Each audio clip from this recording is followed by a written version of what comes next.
नमस्कार, मी अश्विनी बुरी. आपण पाहताय DS न्यूज. ही बातमी आहे पुण्यातून. पुण्यातील भारती विद्यापीठ परिसरात मैत्रीचा वाद थेट रक्तरंजित हल्ल्यामध्ये बदलल्याची धक्कादायक घटना समोर आलेली आहे.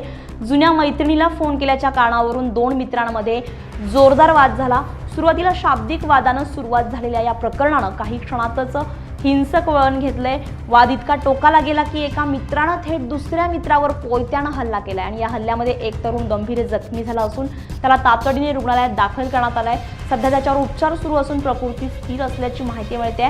दरम्यान या घटनेनंतर पोलिसांनी तात्काळ कारवाई करत आरोपी तरुणाला अटक केलेली आहे आणि या संपूर्ण थरारक घटनेचे CCTV फुटेज सध्या सोशल मीडियावर मोठ्या प्रमाणात व्हायरल होत आहे. तर परिसरात भीतीचं वातावरण निर्माण झालंय. भरवस्तीमध्ये शैक्षणिक परिसरात घडलेल्या या घटनेमुळे कायदा आणि सुव्यवस्थेचा प्रश्न पुन्हा एकदा ऐरणीवर आलाय.